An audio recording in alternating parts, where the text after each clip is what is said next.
Oh, cool.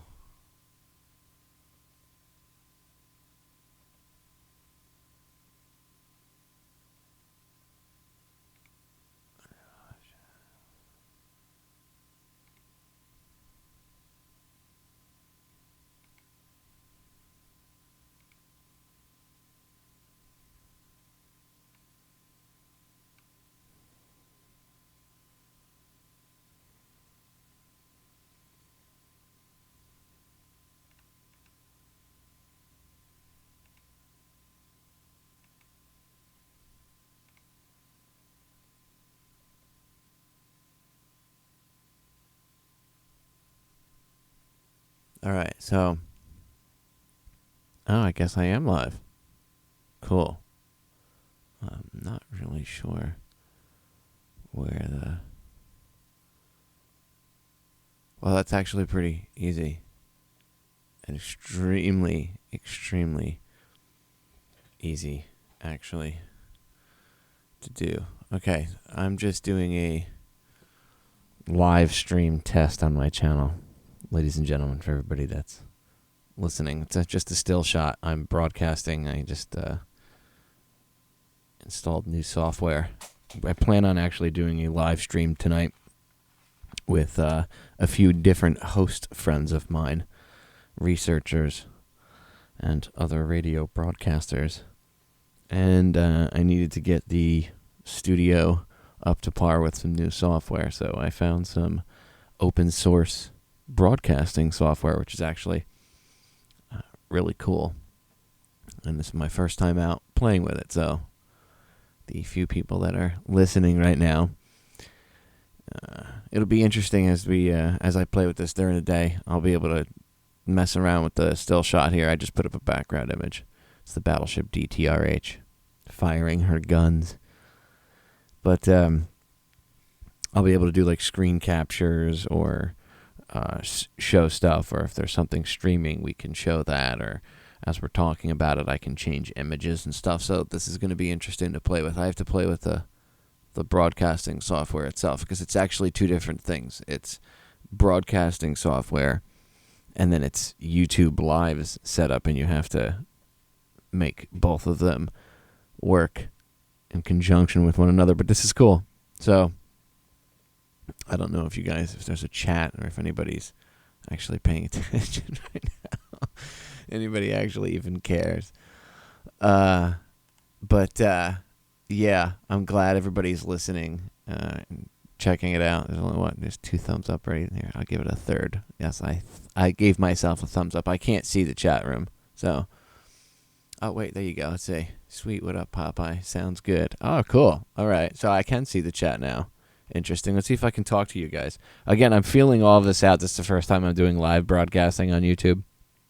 So, as I promised you all, I did say in those car rant videos that I was going to be doing live broadcasts again, eventually. Well, this is how I'm going to be doing it. So, I'm actually adding, I already had the home studio. Now I'm, with YouTube, it gives you the ability to broadcast right from your studio, so you don't need to be on a radio station or play that game. So this is really cool. Anyway.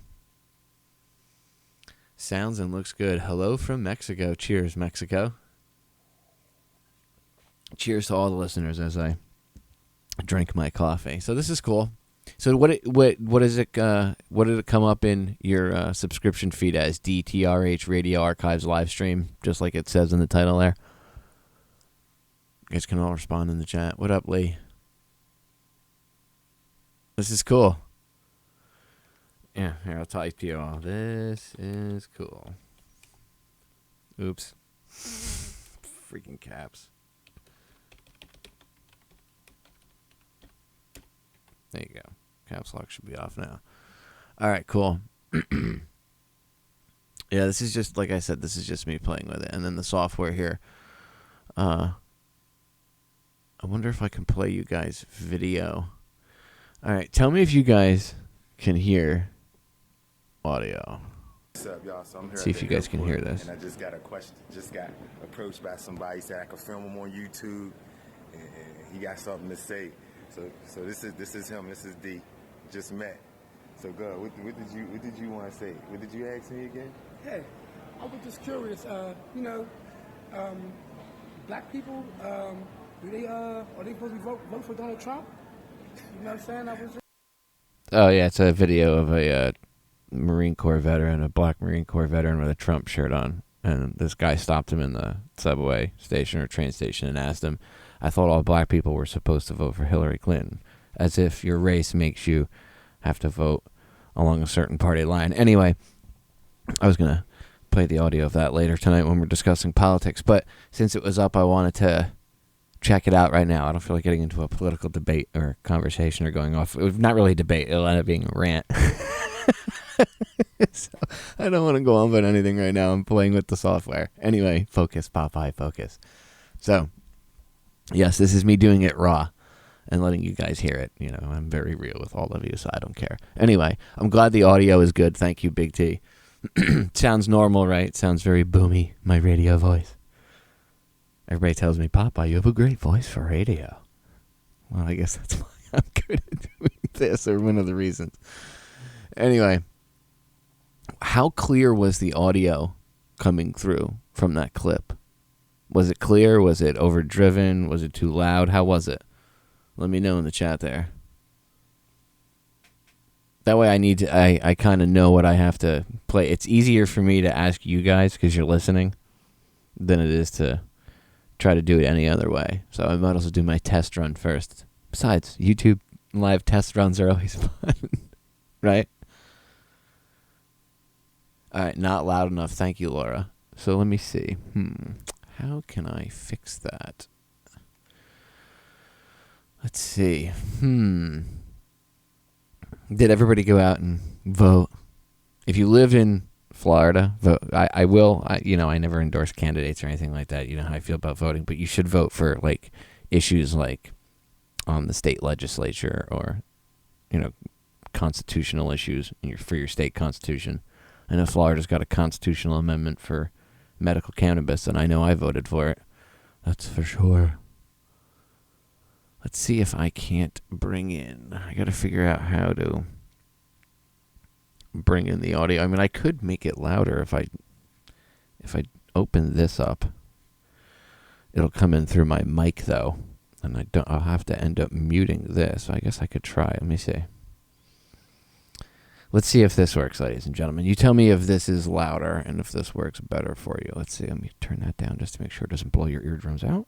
I was just curious, and I seen the Donald Trump shirt, so pretty much stay who he's voting for. So, I thought all black people was supposed to vote Hillary. You see that? Black people supposed to vote for Hillary or Democrat. That's the impression I was getting. That is the problem. Okay, now I would assume you could hear that audio clip better. Could you hear it better? It sounds the same. Shit. All right, let me try something else. Maybe it's the audio clip. Let me get off of a browser. Let me see if I have something that I can play for you guys right from my files. All right, I'm just going to play some random audio for you guys. So it's not going to be anything about politics or who should vote for who or any of that bullshit right now. Although it might be. I don't know. I have to see what I randomly open up. Maybe I'll open up a truth video. Let's see. Full-length truth movies. Yes. I have a huge archive. Let's see. Fully rendered. No. Oh, there it is. It's like going through a closet of information. It's like, no. I'm that guy, in the movies back in the day. Instead of computer files, it was like files in the closet, and the guy's thumbing through all this stuff. He's like, no, hold on. I know it's in here somewhere. That's me right now. Digitally. All right, let's just try to find something not political. Yeah, good luck with that. Oh, man. All right. Let's see. I don't even know why I'm trying to find anything. I should just pick anything randomly. Here, we'll do... Oh, well. Here, Waco. I'll do this. It'll be easier. All right. I need you all to tell me. Parade and honest money. I'm going to play a clip. I want you to tell me how loud you guys hear it. and I'll randomly change the volume up and down, and you tell me when it sounds really clear to you guys. All right, so I'll do it slow, and I'll randomly raise the increments of the sound, and I want you to tell me when you can hear the clip, kind of like you can hear my voice. Obviously, you can hear my voice nice and loud and clear, right? Everybody can hear my voice nice and loud and clear, right? Yes, in the chat. The magnet number 13 are watching right now. It's my favorite number. Yes, it is. I actually have it tattooed on me a few spots. Anyway, go on. Yes, you guys can hear my voice loud and clear, nice and boomy, like normal, correct? Yes, no? In the chat? Just somebody type yes. Yes? Okay, cool. Thank you, Zamoran. So,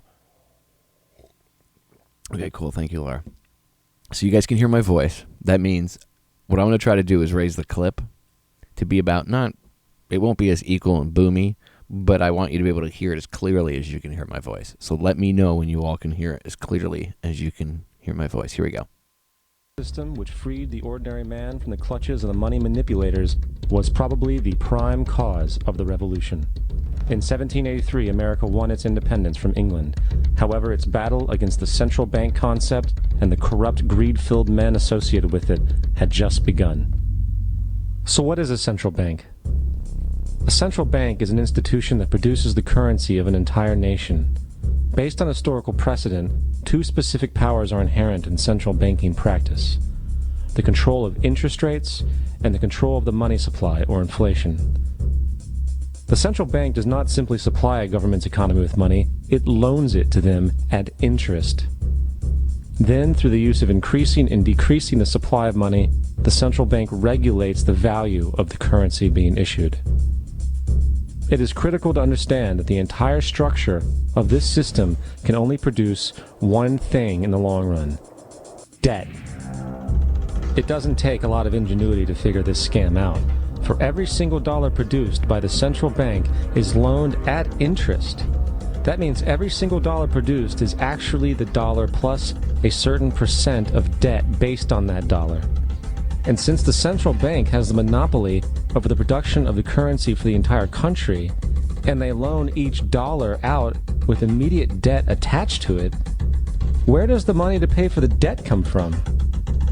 It can only come from the central bank again, which means the central bank has to perpetually increase its money supply to temporarily cover the outstanding debt created, which in turn, since that new money is loaned out at interest as well, creates even more debt.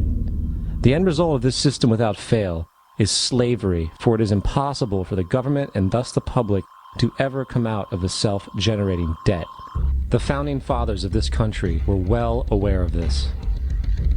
All right, cool. So I figured I'd just let that little piece of audio play. See, that's the ever ongoing radio show host and me. Play the audio clip until the end, Popeye. Don't F it up for the listeners. All right, so it was a bit loud at the end. Well, that's good to know. I can adjust the settings. I can tweak them here and there, and if it's not loud enough while it's live, you guys can say, hey, can you turn it up a little louder? But that's cool. All right. That's pretty interesting. All right. Good to know for when I want to do live broadcast. Now I just got to figure out how to get you guys video over to it at the same time. So if I'm playing something, I can actually let you guys see what's coming. Let's see. Bear with me, everyone. Let's see. That's the image. I wonder if it would do let's see. And browser source. Let's do browser source. Okay, create new.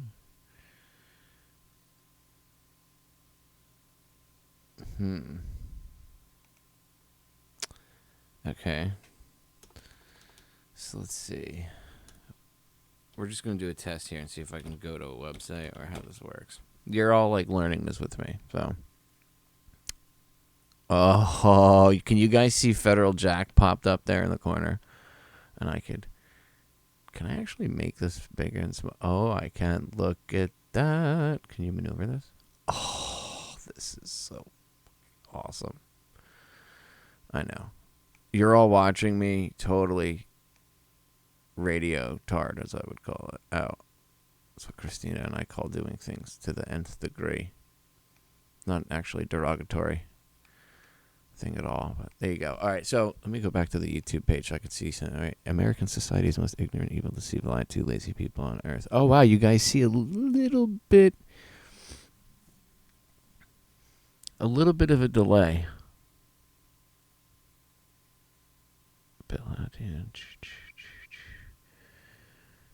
She's getting better, Big T. Thank you for asking. All right, so you guys can see that in there right now, right? Okay, so let's see what happens when I go back. And is there any way, though, to actually... It makes it bigger, but how do you browse through the browser? That's the question. Let's see. Can you actually scroll through it, though? Let's see. Interact. Let's see if you... I don't know if you guys can actually see this going on the thing or not. You probably can. Oh, yeah, you can. Oh, that's kind of neat. All right. It opens it up in separate windows all over the place, so it's kind of screwy for a second. Let's see. I'll go to DTRH with Popeye. This is actually a really good video version of my show that I put up. One of the archives. Does it play it, though, or is it putting it on the mobile one? What's up with this?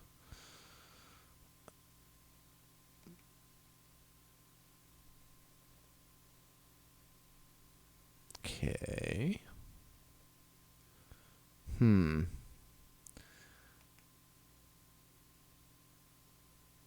It's weird. It's like it put it in this weird mobile view, and it won't come out of that. I'll have to figure out what's up with this. See if I can make that bigger. However, I can do that. But that's cool. At least I can kind of...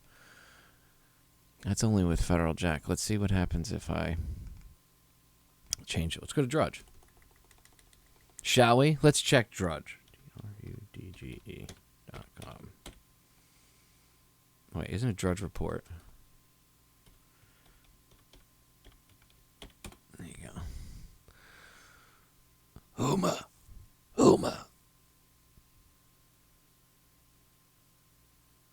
Let's see. Interact. Let me see if there's anything on here. Nothing's really changed. Let's see. Boom, boom, boom, boom, boom. Oh, look, Gaga goes full Nazi. Look at.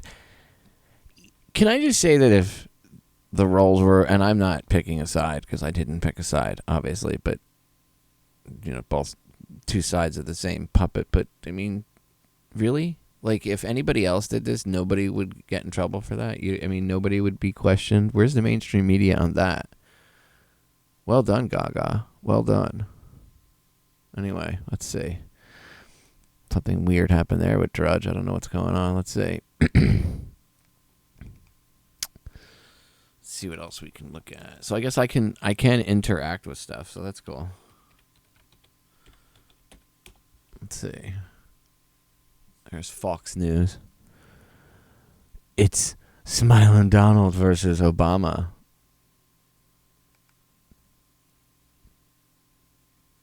A GOP barn raiser, really? This is their shit on the day of election. They don't have anything. This is why Fox News still sucks. It's always sucked. Fake conservative, garbage controlled media outlet. Tourist fights crocodile after trying to take selfie with it. Hold the phones. Wait a minute. Let's see if we can actually click on links, because I want to see if I can click on that. No? You won't let me click on it? Oh, I don't want Rudy Giuliani. Ugh, God. Okay, I have to turn that shit off. There really isn't another place that I'd rather live. and another place that you can get the kind of inspiration that you can get here. There's so many different cultures here. I have to interact with this thing and turn it off just because I can't handle these this different shit. directions. I think gives people a unique perception on the world and a unique vantage point. There's not. No, I just wanted to see the weird article. You guys ruined it, Fox News. As always, thank you. Can't go to CNN. So let's go to... Let's see what's going on in Florida. Let's go to Miami. I'm trying to see if I can get one of these frigging links to click and open for you all. Okay. Now it opens videos. But the question is, can I get it?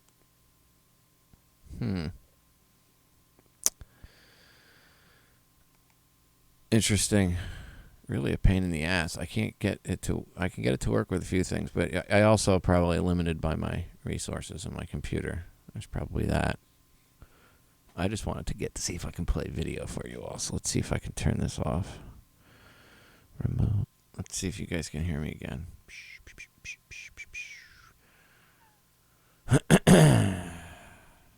You guys should be able to hear me again. I don't know if it makes it live stream part 2, live stream part 3, live stream part 4. Back. Okay. Yeah, I have to look in the settings of YouTube afterwards to see what it actually puts it up at. But this is cool. Getting my feet wet. Let's see. I just want to see if I can add something for you guys. That's all.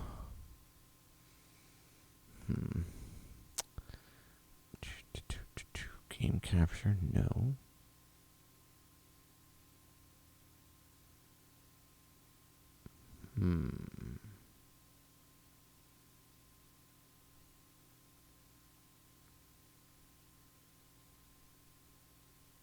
So if I do this first, hold on. We're going to check something out right now. I'm going to open this window up, and I'm going to see if I can do this. Window capture. Windows Media Player, that works.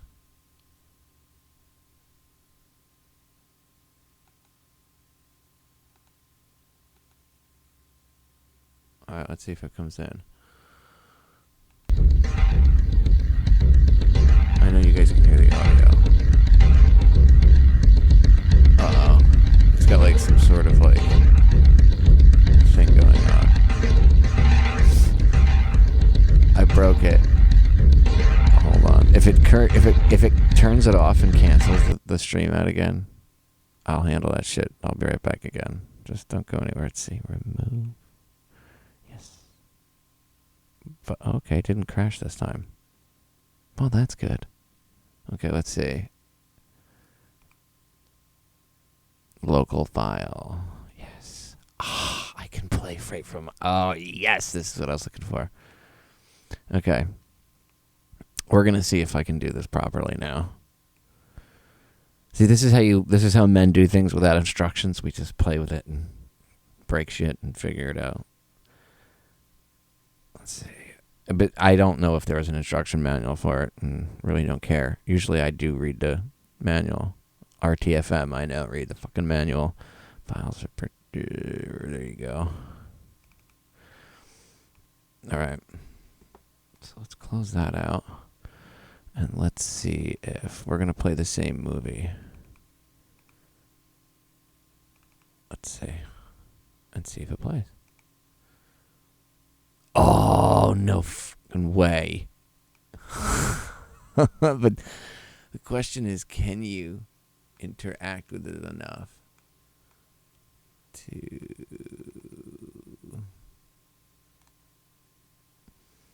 Let's see. I guess it just plays the file. So I guess I would be like, well, all right, ladies and gentlemen, we're just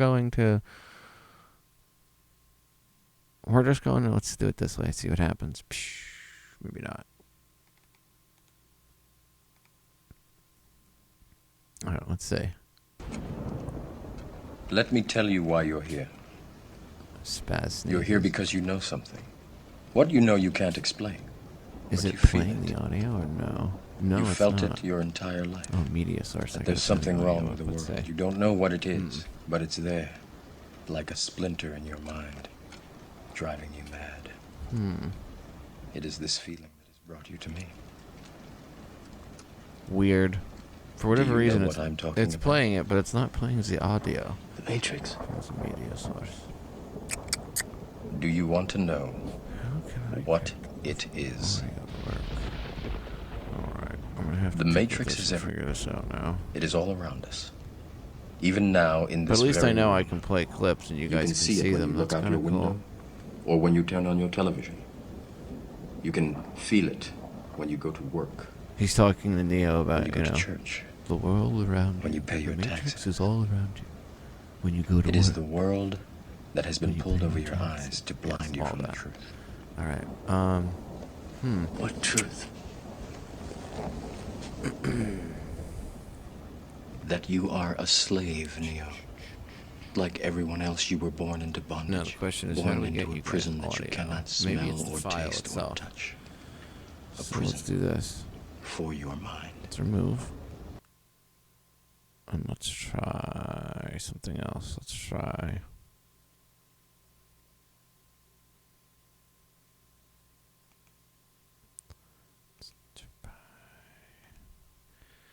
An FLV file. How about that?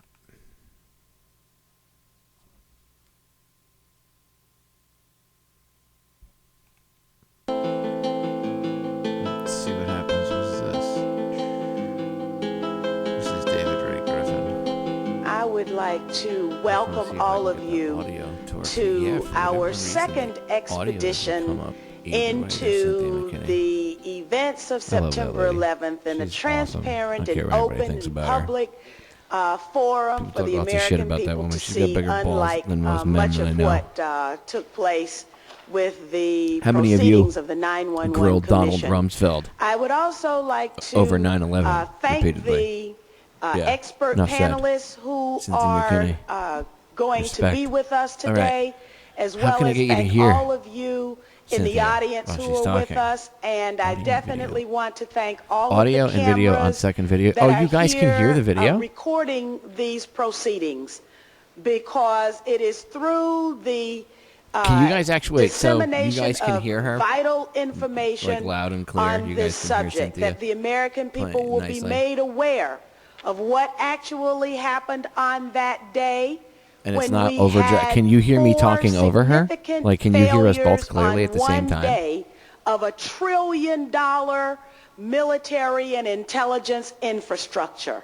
I don't think that that is certainly a possible Interesting. Now thing I to have to have figure out why. happened. It's quite a coincidence if it is. All right, And cool. let I'm glad me you guys can also, hear it loud and clear. That's a good just thing. All welcome right. our expert questioners. I'm gonna mute it for a who second. will I'm gonna mute use myself for a this second. I'm gonna let Cynthia talk. opportunity to elucidate all of us. If I and mute then, when I mute myself, when I all stop of talking, you if will you hear then her stop become talking, let me expert know in the questioners audio. Otherwise, after I'll be right we back. have heard from the panelists.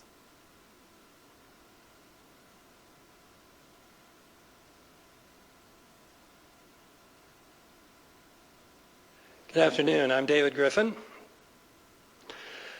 There have been two main theories about 9/11, each of which is a conspiracy theory. The official conspiracy theory says that the attacks were planned and carried out entirely by Al-Qaeda. The alternative theory says that the attacks could not have succeeded without the involvement of forces within our own government. In examining the 9/11 Commission report, I have focused on how it dealt with evidence supportive of the alternative theory. I have found that it did so by distorting or simply ignoring this evidence. This is no surprise, because the man running the commission, Philip Zelikow, was essentially a member of the Bush-Cheney administration. But it is a fact that needs to be brought to light. Because there are so many omissions and distortions, in my book I identified at least 115, I can point to a significant percentage of them only by moving through my list rather quickly. I will begin with the question of how hijacked airliners could have struck the Twin Towers. The Commission's answer was the third answer we have been given to that question. The first answer, given by military leaders the first few days after 9/11, was that no fighter jets were sent up until after the Pentagon was struck. The second answer was contained in a timeline put out by NORAD on September 18th, 1 week after 9/11, in which it stated the times at which it had been notified by the FAA about each flight, and then the times at which it had fighters sent up. The Commission failed to mention this change of story. With regard to Flight 11, the Commission claimed that the military received notification about its hijacking 9 minutes before it struck the North Tower. The military was unable to intercept it, however, because Colonel Marr, the head of NEADS, NORAD's Northeast Sector, had to telephone a superior in Florida to get permission, and this call took 8 minutes. The Commission, besides failing to ask how such a call could take so long, also failed to point out that according to Department of Defense procedures, the call was unnecessary. With regard to Flight 175, the Commission claimed that the military received no notification about it until after it had struck the South Tower.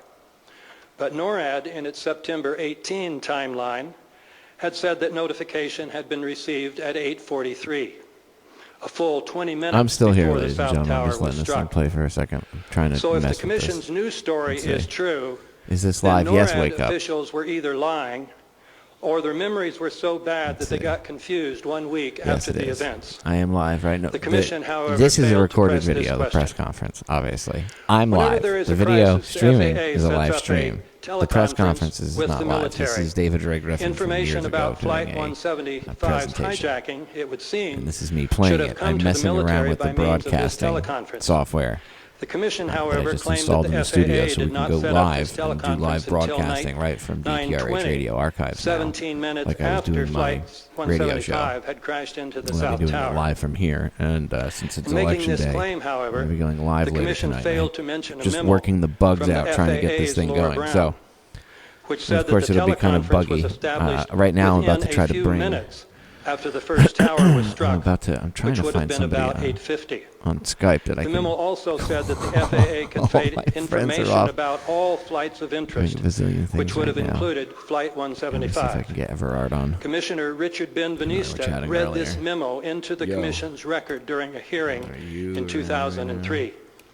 But the Commission's final report Because I need to be pretends able that to call this memo somebody did not and exist. see if you guys I The need to call Commission's them claim and connect about the with somebody on military's Skype and ignorance of see Flight if 175 it's possible for you guys to also actually ignores hear a that or story not. involving Captain Michael Jelinek, a Canadian figure who that on one out 9/11 next. was overseeing NORAD That should be headquarters. interesting. I don't know if you guys According will to be able this to. story, Jelinek was how on the I'm gonna have to phone with integrate that NEADS into it too. So as we're he gonna. watched 175 Yeah, crash into the okay. South Tower and asked, need "Was that the to hijacked do aircraft you were a dealing with?" sound To which check. NEADS said, "Yes." I am live. Some more omissions and distortions involve the question of why the Twin Towers collapsed after being struck by the airliners. The Commission failed to mention that prior to 9/11, fire had never caused steel frame high-rise buildings to collapse, even when the fires were much bigger, hotter, and longer lasting than the fires in either tower. It did not mention, in other words, that all previous collapses had Yes, been I'm talking to caused by Christopher carefully Everett. placed explosives As I'm in a typing process him, called as I'm controlled playing this demolition. video in the background.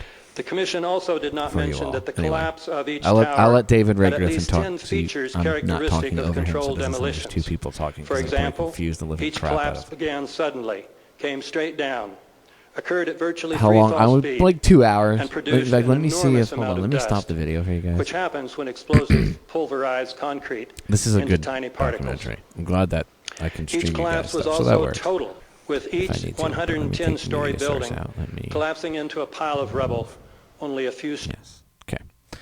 So let me go back. There you go.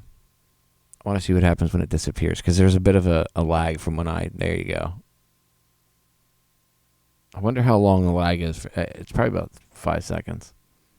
4 or 5 seconds. So Matthew, how long are you planning on having this live stream? About 2 hours at least. We'll see how things go. You know, doing a lot. I have a lot going on, so I'm kind of tired already, and I've been getting up at the ass crack of dawn. So, but yeah, we're planning on about 8 p.m. Eastern Standard Time tonight. We're planning on going on. That's why I need to do an audio check. Hold on, I'm gonna try to see if I can get Christopher Everard on with me. So stand by for a second. I'm gonna stop broadcasting for a second, so don't go anywhere. The live stream will go off, and then I'll be back in like 2 seconds. Just hold on, okay? New Skype automatically kind of shuffles and changes. If somebody speaks on the microphone, it puts their profile image up in the center of the screen. And the way my friends do it is that's what basically they broadcast on their live YouTube feed, so that when people speak, you know, their little profile image comes up. That's cool. Yeah, see, I'm playing with the software right now. I just put us back live onto. Yeah. I just put us live onto YouTube, so I'm gonna see if there's like a 5-second delay. So I'm gonna see that it's cool because the YouTube software gives you a whole chat. It gives you everything you really need to go live. You just have to have the encoding software and work the bugs out, which is really the big pain in the ass. But let's see, listeners. Chris, go ahead, talk for like a minute. I want to see if the listeners can hear you. Okay, well, what I'm doing is I'm just watching the final campaign rally from yesterday evening because I'm on French time. I'm on the Paris time zone, and it took place at Grand Rapids in Michigan. And that clip from Mike Pence and Donald Trump was uploaded 13 hours ago. It's already had 78,000 views. And if you want a comparison, at exactly the same time, Hillary Clinton uploaded a clip to YouTube, and that has had only 1,508 views. So if you want to use YouTube as a kind of polling methodology, you can see that Donald Trump is 97% ahead of Hillary Clinton. You've got more than 3,300 thumbs up on the Donald Trump clip, and you've got only 168 thumbs up on the Hillary Clinton clip. Now, the difference is this. Hillary Clinton went on stage with Lady Gaga and Bon Jovi, Bill Clinton, and Chelsea Clinton. And when you go to their Twitter feeds, that means that they've got a combined Twitter audience, supposedly, of 205 million people. Now, something is wrong here, because if you've got 205 million people on Twitter and you tweet the URL of your YouTube clip, and then that clip in 13 hours only gets 1,500 views, there is something seriously, seriously wrong here. Well, Google's in it for Hillary, so they're with her. Yeah. Well, Google are. I saw Eric Schmidt at the very first presidential debate at Hofstra, and you're absolutely right. However, Google own YouTube, and even though they're in with YouTube, they haven't massaged these figures, because you can clearly see on YouTube in real time that Donald Trump's clips are getting huge amounts of views and huge amounts of thumbs up, and Hillary's clips are hardly being watched by anyone. Also, the other thing that I've discovered today, by the way, the cracking sound is a log fire, because I've got a log fire in my studio. And we've got fantastic weather here, but by golly, does it get cold at night. Are you sitting in a chair with like a red sweater on and the fireside chats with Christopher Everard? I'm not wearing red, no. I'm sitting in a red leather Chesterfield chair, but I'm not wearing red. How about that? Near a log fire. Chris and his fireside chats. Yeah. Well, it's my captain's chair. It's a chair I've had for many years. It's not a Chesterfield armchair. It's a swivel kind of. It's the boss's chair. That's what I'm sitting in. It's a Chesterfield chair, but it swivels. Those are nice chairs. Yeah, I have a chair that my newest office chair is one that I actually pulled out of. I saw an office staff member at a place I go throwing it out, and I was like, the chair's perfectly fine. Why are you heaving that out? And they were like, oh, the piston's busted on it, so it doesn't stay. Like if you set it at a certain height, it doesn't stay. But I'm short, and I usually put the chair pretty close to the ground to be comfortable anyway for me to sit. So Yeah. I was like, I'll take that. You don't have to waste that and throw that out. I'll take that. Yeah, absolutely. I mean, listen, I grew up in London, and you should see some of the amazing things. There are people that go round the London streets late at night looking at skips. They're called skip surfers. And no kidding, you can find hi-fi systems and TVs. There's nothing wrong with them. Oh, people will throw. You'd be surprised what people throw out. I mean, I'm not like I don't go garbage like dumpster diving or anything. But if I see something that's perfectly fine and it's thrown out, and I actually need, like, I could use it, or I know somebody that could use it, I'll tell them, hey, over there, you need a desk. Somebody's throwing a desk in. It looks like it's perfectly fine. And if people waste so much, it's ridiculous. It is absolutely amazing. And if you go to the public dumps outside of London. I went to one, and it's a very rich area where the average price of a house is about $10 million. And I went to this rubbish tip. There were cars that were perfectly good. There were cars that you could just, they'd been dumped with the keys. You could just literally get into the car, start the engine, and drive off in it. There were amazing pieces of furniture. And also, we have charity shops in London called Oxfam, and you can get three-piece suits. This is no exaggeration. Three-piece suits hand-tailored in Savile Row in London, where like a pair of trousers costs $800, and you can buy the entire suit for $5. How about that? That's awesome. It is awesome. Yeah. They also had. They had a big pile of computers, and they had this huge area full of refrigerators. And I asked them, I said, how comes you've separated those away? And they said, well, honestly, these are all being sent to Ethiopia.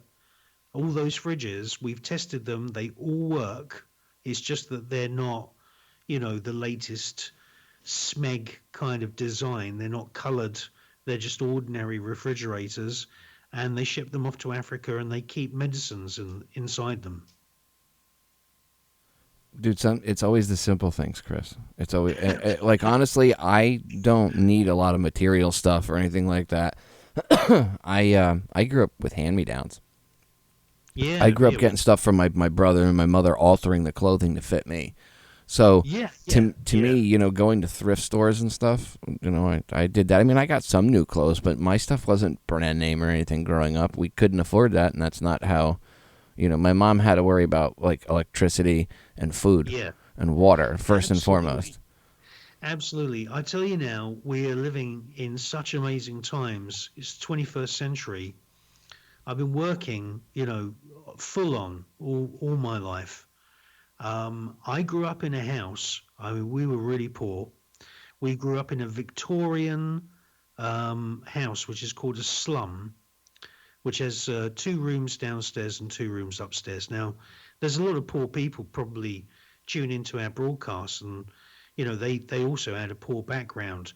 But I bet you'd be very, very hard pushed to find somebody that grew up in a house that had no bathroom. And our house, get this, had no toilet. Our toilet was outside, and me and my sister were terrified because there were these giant spiders that used to hide inside the toilet roll. And all I can say is this, is that I was 18 years old. I wrote a letter to Sir Richard Branson with an idea for a magazine. And he replied straight away. He said, I really like your idea. He said, but I'm not going to put any more money into magazines because I've tried doing magazines and I've lost a lot of money. It was a really honest letter. You know, he was like saying, you know, but your idea could be good for a book. And here's this phone number and you ring this guy. So I was amazed to get this letter. So I telephoned the number, and this very, very posh man, very, very posh, friendly guy, he said, oh, hello. He said, yes. He said, Richard's given me your letter. And he said, I like your idea, and I'm the boss of Virgin Books. Well, I didn't even realize that Virgin had a book company. And he said, why don't you come along? He said, every night after work, we go down to this pub, and I like drinking cider. This is absolutely the verbatim truth. And he said, you'll be able to come along and you'll be able to have a pint of cider and meet everyone, which we did. And so we chatted about my idea in this pub drinking cider. And I didn't have a name for, you know, for my project to be a book. I had a name for it to be a magazine. And so we sat there for about an hour thinking about what the name of the book should be. We came up with it. He said, that's great. I love it. He said, come to the office tomorrow. And I walked out of the office with a check for £5,000, which in those days, there was $3 to $2.70 to a pound. So you can imagine it was like, I don't know, it was a lot of money. It was I think in dollars, that's something like $11,500 or $12,500. I wrote the book. I did it on a typewriter, which I borrowed from my sister. You know, there's no computers in those days, or there were some computers. There was the Commodore 64 and the BBC Micro. I think there were some rudimentary PCs in those days, but I'm not sure. And the book was a bestseller. And that was 1985. So I've gone from growing up in a Victorian slum, which was haunted, by the way. It was terribly haunted. And I've gone from that, and I now live in a castle on the beach near Monte Carlo, in the south of France, in one lifetime. So I know what it's like to be poor, and I know what it's like, you know, to watch all of these sheikhs, and you get all kinds of people, you know, down the local shops. You get royalty, and you know, you don't really say very much to those types of people, but you know, they come along and they park their Aston Martins, and you know, they've come from, I don't know, Qatar or some Middle Eastern country, and you see them there. They've got rolls and rolls of €100 notes, or even €500 notes, which is 500 euros in dollars. It used to be nearly $1,000, but now the euro's dropped a bit against the dollar. I think it's something like $700 in one note. So you don't want to lose one of those down the crack in the pavement. It's just amazing to see where the world has come in the past. I turned 40 this year. Wow. And to see, like, Chris, it's just such a different world, dude, that we live in than we grew up in. I mean, the shit I hear come out of people's mouths that I grew up with, or like that are around my age, I hear them say things and I'm like, what? Wait. We grew up on the same planet, right? Like we grew up in the same, because you're speaking completely from like a complete place of ignorance. Where the hell have you been for the past, 20 some odd years when we started actually paying attention? Because the first like 15 years you're a kid, you're not really paying attention to anything. Yeah. Nowadays, maybe the kids are more plugged in. I mean, I read and stuff, and I didn't trust the government. When I was 17 years old, I got my license. My first bumper sticker on my first vehicle said, "Don't trust the government." Or no, excuse me, "Don't steal. The government hates competition." And that's the same bumper sticker, ironically, that Ron Paul had on his desk. And I had it when I was 17, and I turned 40 this year. So, yeah, my distrust in the government goes back to the time my parents were like, "Don't trust the government." My dad was a vet, and my mom was extremely intelligent. She grew up in Europe after World War II in Holland and then immigrated over here when she was like 15, 16 years old. So they just had a different viewpoint on things, Yeah, yeah. I mean, my first girlfriend is she's Dutch, and we still know each other. And I've been to the Netherlands hundreds of times. Was your mum from the Netherlands? Yeah, she was born in Rotterdam. Wow, I've been to Rotterdam many, many times. I really like the Netherlands. I mean, when you get off the plane, you can smell the freedom in the air. Oh, yes, you can.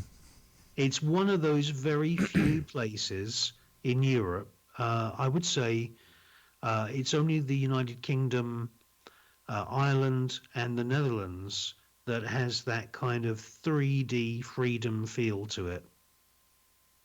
I love the Netherlands, and one of my favorite cities in the world resides there, Amsterdam. And it's not because you can smoke cannabis. Amsterdam. Yes, cannabis is cool, but it's it's. I mean, I could smoke cannabis really wherever I wanted to go. All you gotta do is either go to a place where it's legal, and/or know someone wherever you're going. Right. So we all know how that works. So that's not. I mean, that's an added attraction because no one really cares about it. And the cool part about the cannabis is when you go to the cafes, like when I was there the last time, 2 years ago after Marseille, my wife, passed away, I took her ashes over there, and I was there for like a week and a half. And yeah, I remember you went over there. And I hung out because I already knew the place. I'd been there so many times before. I kind of lived like a local, and my friend had an apartment there, so I stayed in the apartment for free. And I had the apartment all to myself. He had to leave, so he gave me the key and was like, I have it for like another week and a half. So here, I stayed there for free, and I kind of like lived there for like a week and a half, and I'd already been there enough time. So after I put her ashes where I wanted to put them and stuff, I got a chance to still spend a couple days hanging out in some of the cafes by myself. And I got a chance to hang out with people from all over the world. So you get a chance to like break down barriers, like have a cup of coffee or a cup of tea or a cup of hot chocolate and smoke a nice bowl with somebody from China or Brazil or the UK. And our table was just filled with people from all over the world. We had, Scotland, the UK, China. I think there was somebody from Japan there, somebody from Germany. And we were all just, talking. And there was no, I'm from Germany, or I'm an American, or I'm this, or I'm that. We were all humans sitting and just enjoying each other's company. So there's that aspect, but I really like the aspect that the city's over 500 years old. Absolutely. Amsterdam is it is a very beautiful little city, and you can walk from one side of Amsterdam to the other in one night. It's much smaller. The center, which is called Centrum, is much smaller than most of the cities. It's a very easy city. Once you've been there for a while and you've got your Amsterdam map, you can actually get a good handle. You can walk to most places in the center of Amsterdam, and it's usually a really pleasant walk because you're walking by the side of a canal. I love the city. It's magical. There's no other way to describe it. You have to go there to soak up the ambiance of the place. I'm, like one of the places I spread some of Marseille's ashes was inside, and I won't go into detail, but it was well, I'll just put. She's buried with Rembrandt's wife Saskia, and she's actually in there. So, wow, that's great. Yeah, because you can go to Rembrandt's house. A lot of the Grand Masters, the old Dutch masters. Believe it or not, you can still go to their houses, and they've opened up their houses as museums. Mm-hmm. Well, I didn't want to like defile that, but in the church, there's a way to there was a way to just get her into the ground. without doing any damage to anything, without messing anything up, without breaking any laws, without doing anything wrong. So she's interred partially inside of a 500-year-old church. But that's what I like about the place, is that when you go into those, like a 500-year-old church, the Odekirk, you go in there and it's like you could feel the history oozing out of the beams, out of the floor, out of the walls. That's right. That's right. I mean, a lot of those Amsterdam houses, they are really leaning at funny angles, and they've even propped some of them up with tree stumps, because it is literally built on sand and clay, and those houses are really, really old. And the water, because if you look at a picture of Amsterdam from a couple hundred years ago, Central Station, they used to moor ships up to it. Now it's the train station. Yeah. So a lot of the streets used to be canals. That's right. I mean, right behind Central Station, there is still a huge amount of water. What they've done is they've developed the area across the other side of the canal from Central Station. That's now, slowly it's developing into the hippest kind of part of Amsterdam. And I stay in a hotel designed by Stella McCartney, Paul McCartney's daughter, that's out there. And the trams are great. The trams get you everywhere. You can play I shouldn't say this, but I'll say it on air. You can play the dumb tourist, and you can leave it until the very last minute to buy your ticket. Because it's a subsidized public transport system, and it's just brilliant. It really, really is a great city. And the museums. One of the weirdest museums I ever saw in that city was the Torture Museum, and they actually have real torture devices from all over Europe. Yeah. Wow. The Spanish horse. Oh, absolutely. Oh. Yeah, the Inquisitions of the Vatican. There's torture museums all over Europe. And, one of the things that I always say to the listeners, and also on the viewers when I'm doing my documentaries, is never forget that the people who were who turned torture into an industrial process was the Vatican. And the Holy Office still exists. The Holy Office is inside the Vatican, and that was in charge of all of these so-called Inquisitions. The Inquisitions were basically terrorizers. They were terrorists, and they were collecting ancient books and ancient documents for the Vatican Library on subjects which the Vatican cardinals wanted to know about, which was basically demonology, Ouija, tarot, because tarot really came to the fore around the 1400s, 1500s in Venice, but there was actually a series of card divination kind of things before then. And that's why they don't let the people go into the Vatican Library even to this day, because it is essentially, it's a library of demonology. It's a library of occult communication. It's also a library of psychedelics. And in my new film, you can see the most sacred part of the Vatican, which is underground. It's called the Sepulchrum Confessio. No one's allowed in there. You have to get very special permission to take your camera in there. It's closed off with very thick sheet glass doors. And inside, you will see amazing things. You will see a solid gold chest with the bones of St. Peter. A painting of St. Peter where his cloak features psychedelic mushrooms. And to the left, there is the cross of St. Peter, which is an inverted cross, which is the international symbol of Satanism. And I'm not kidding you. And it's all in my new film. I'm going to have to get you back on. Well, we're going to be doing a bunch of shows anyway to talk about all this stuff. So Yeah, It'll be. I'm excited to get you back on. I've had a nice what do you call it, hiatus for yeah. a. You've had a what we call a sabbatical. Yes, so it'll be nice to get things going again. And besides, I've been talking to you, but I wanted to do one about secret space anyway, because there's so much there. So I mean, oh man, there's been a lot of developments. I mean, right now we've got an Indian it's a pretty well-funded Indian space program, which is not being reported on the media.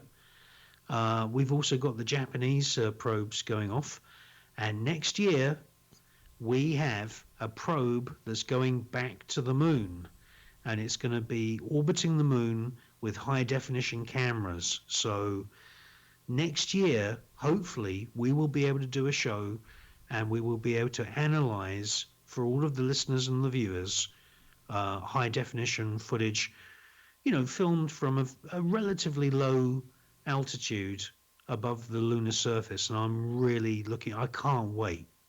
I can't wait to see if those Apollo landing legs, the base part of those lunar modules are still there, or whether they were ever there. I can't wait. well, technically they still should be there. I mean, Yeah. there's no reason that they wouldn't be, unless, of course, This is all a lie. unless of course it's all bullshit. Then there's that. All I want to know is, like I said, and Joe and I had this conversation on air. I said, how is it that they can travel through the Van Allen radiation belts, and the radiation belts were so powerful that they destroyed some of the footage, according to NASA, where they had to reshoot some of the footage, right, on a soundstage here. And they said it was because the footage was damaged coming through the Van Allen radiation belts, but it was in not one protective container, but two, because the film sits inside a container that's designed to protect it from the radiation inside the ship, which already has protection supposedly to protect the astronauts from the same radiation. So it's doubly protected, whereas the astronauts are only like single layer of protection. So how is it the radiation was so bad that it jacked the film, but that it didn't turn the astronauts into bacon or mutate them or cause them to have some sort of Joe was like, well, maybe it was like a degaussing effect. Yeah, it's in two protective containers, though.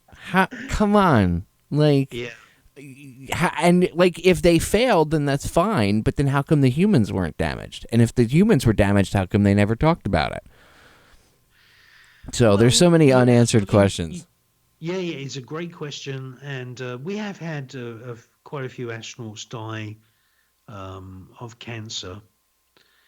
But yeah, let's do a show about it because it's a fascinating topic.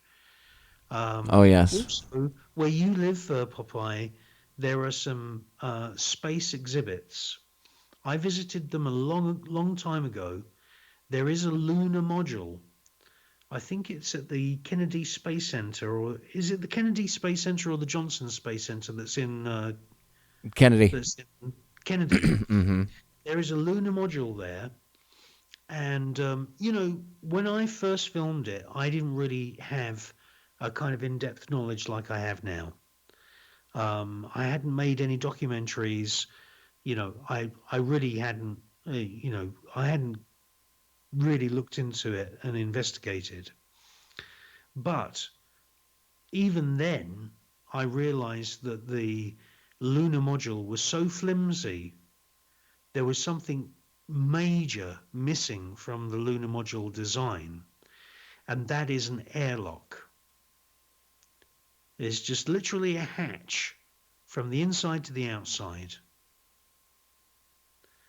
Now, I want to go back there, and we can go together. I've got one of the new 6K high-definition cameras, and I want to go there with you, and I want to film, and I want to put this question to rest, because I've got the schematics, I've got the blueprints of the lunar modules, and it doesn't seem to me that there's any airlock.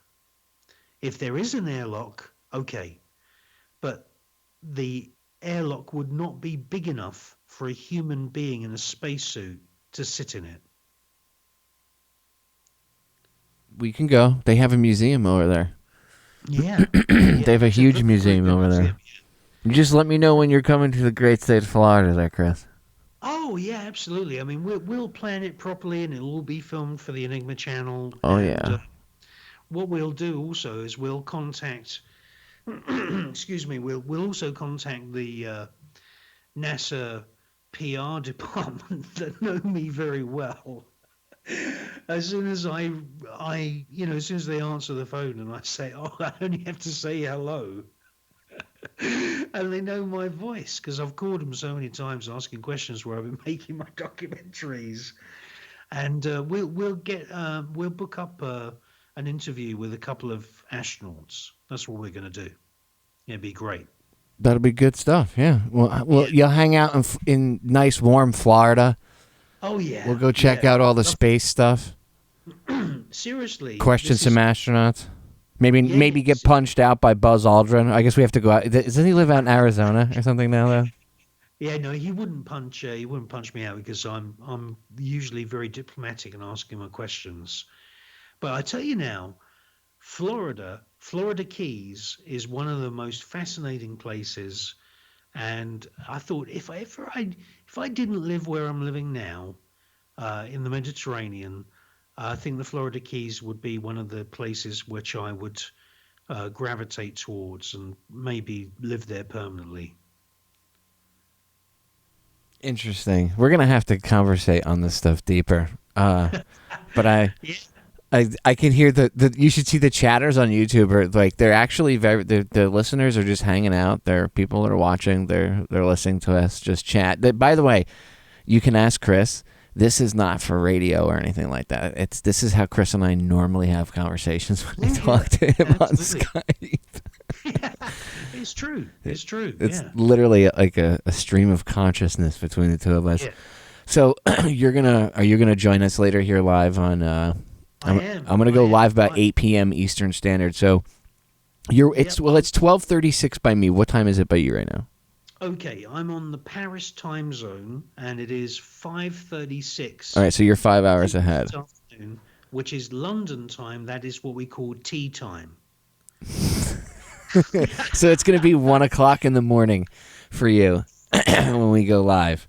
So Chris is going to be on extra cups of coffee when I talk to him. Well, I've already prepared everything, and I'm going to do a big expose and investigation on, this entire spirit cooking, Aleister Crowley, Lady Gaga, blood, sperm, breast milk, cauldron, witches.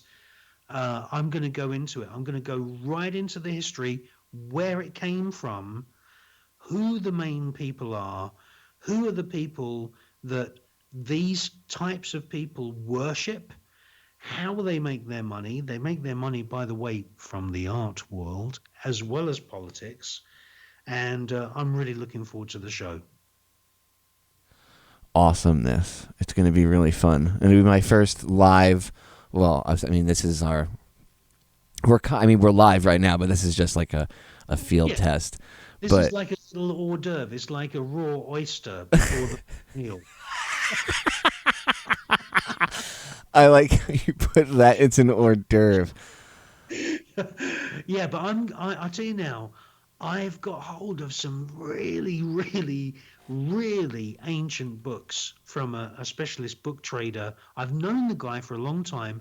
He's in Greenwich Market in London. You can check this guy out. He sold me 17th century encyclopedias in the past and really old stuff.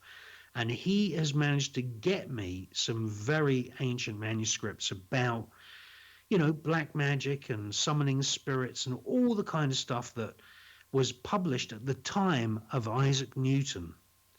And I can't wait for the show because I'm going to, we'll be able to discuss stuff that's never, ever been broadcast ever before. And what I'll do is after it's broadcast, I'll cut it up into smaller segments too and upload it so the full, because the live broadcast automatically gets recorded to the channel. Yeah, absolutely. And then we can cut it up into even smaller segments for people, so they'll have the whole thing. And I we'll start at like 8, and however long we go with the election coverage, and just talking about these dirt bags.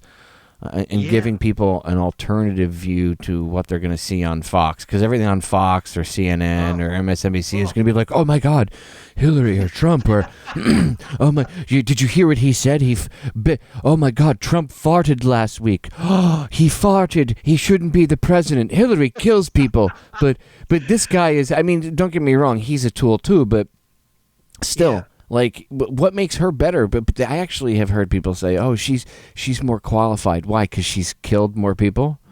As far as I know, he hasn't bombed any countries. She has. Yeah, absolutely. Does that give her more qualification? How can they have the gall to criticize Donald Trump for locker room, grab him by the pussy, when Hillary Clinton last night is on stage with this Rastafarian rapper guy. I can't remember his name right now. Jay-Z and Beyonce.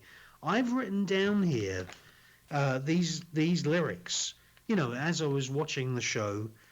By the way, they had to go outside the auditorium and they had to go and get homeless people off the streets to fill the seats at the front of the stage. And from what I understand, most people, like the first 5 or 6 rows, because I heard from somebody that was there, like the first 5 or 6 rows left after the musicians left the stage, and then Hillary Clinton came on, like half the rally left. Yeah, now, listen, right, the listeners and the viewers, they can actually get a calculator, right? You can go to Google Calculate if you haven't got a calculator. You can work this out, okay? I added this up. Beyonce, Jay-Z, that Rastafarian rapper guy, Chelsea Clinton, Bill Clinton, Hillary Clinton, between them, they're meant to have 205 million Twitter followers, and they can't get even more than the first 15 rows filled. They have to go and grab homeless people. I mean, what? This is the truth of what is happening. This is a coup d'etat on the United States, and I am so happy. There is not another person on this planet that I would rather be doing an election special broadcast with than you, Mr. Popeye.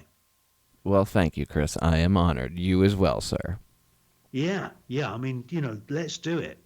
Because I can tell you now, upstate New York, okay, is a sea of red.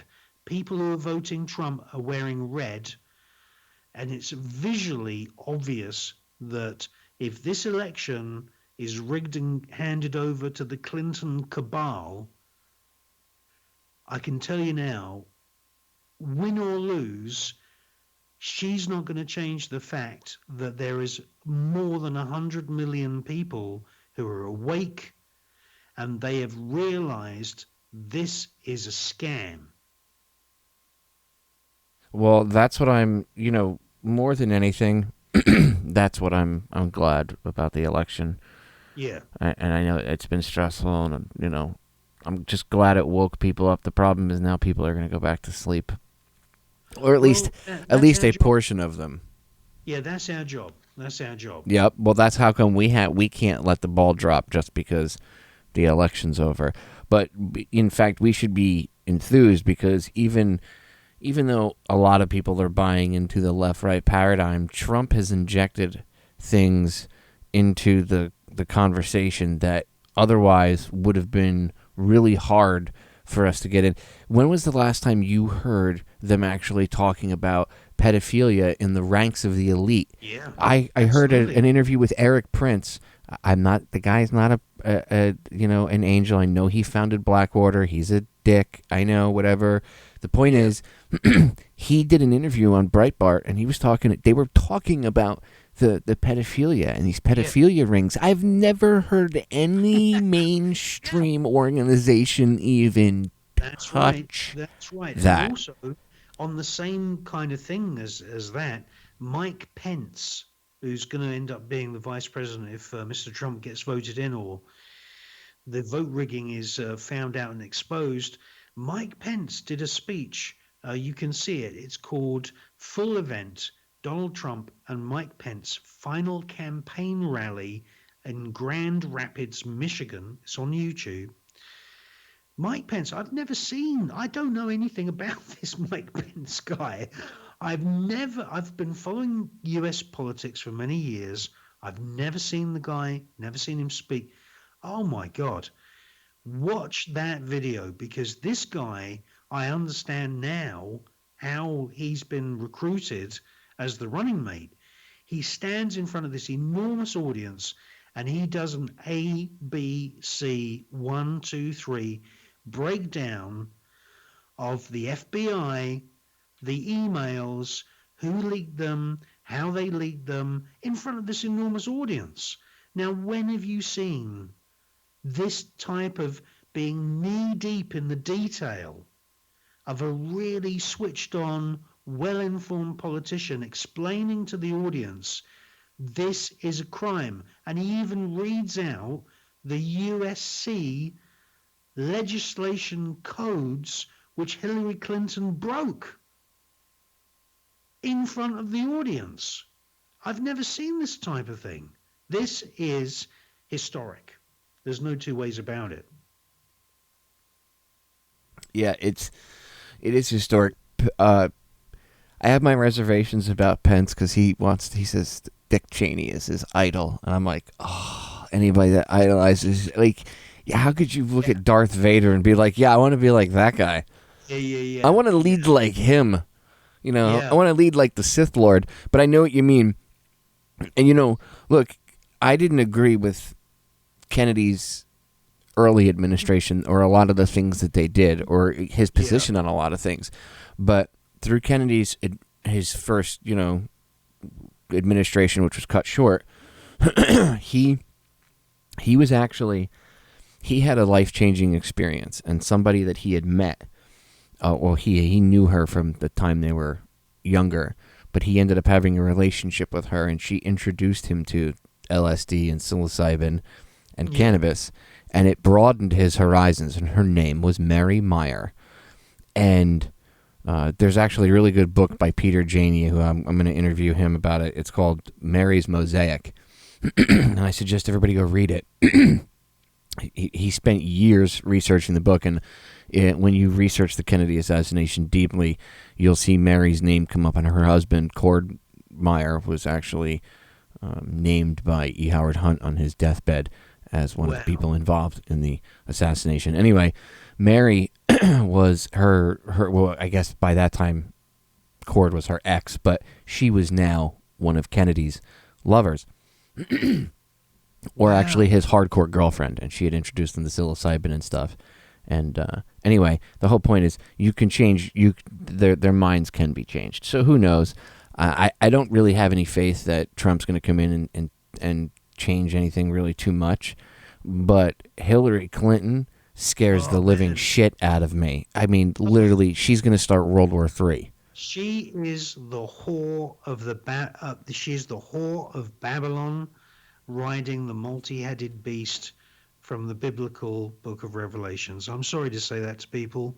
I'm not really a religious person, but I would prefer to see anyone as president rather than Hillary Clinton. You could name anyone. Mr. Spock, the cat in the tall top hat. I would accept Dr. Evil from the Austin Powers movies to be president above Hillary Clinton. The woman has evil coming out of the pores on her skin. Those emails, man, we're going to analyze these emails. I have done a Hillary Clinton code word dictionary, and we're going to go through each of those code words, and we're going to do it live. And this is going to be a historic documentary, a historic broadcast. Agreed. Hold on one second, Chris. Okay.